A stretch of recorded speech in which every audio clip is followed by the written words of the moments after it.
po jako akawuwo.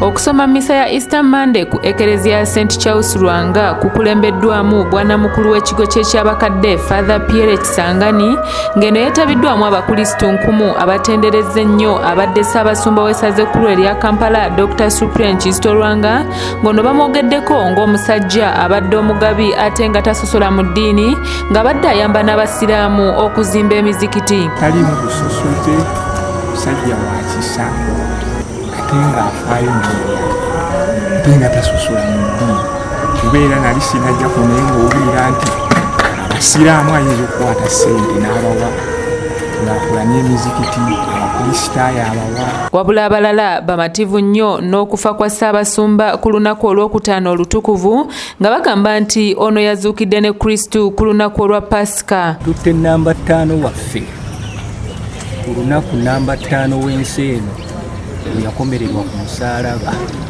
ne bafa ekiro kimu ku lwokutaano ekiro ne bafa kati ekiddirira bonna bazuukidde lumu.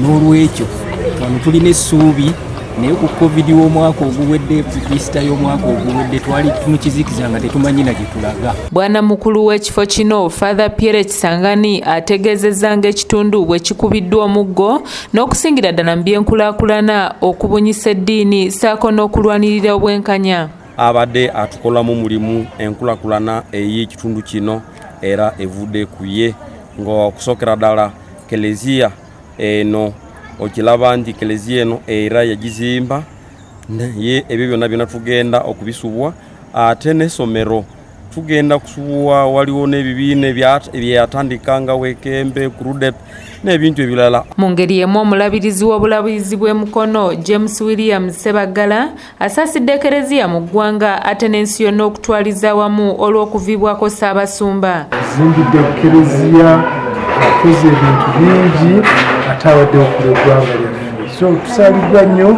ng'eggwanga lyonna okutwalira wamu mukadde waffe oyo abadde wa mugaso nnyo gye tuli. Omulabirizi Ssebaggala yeekokkodde obuli bw'enguzi obukudde ejjembe mu ggwanga ensangi zino nga n'abalina amannya ag'ekisomi bagimeketa okukamala bw'atyo n'asaba gavumenti okusitukira mu ng'eyatego gw'ekyayi okubaako kyekolera bano. Era y'enguzi eno ekutte ejjembe mu Uganda.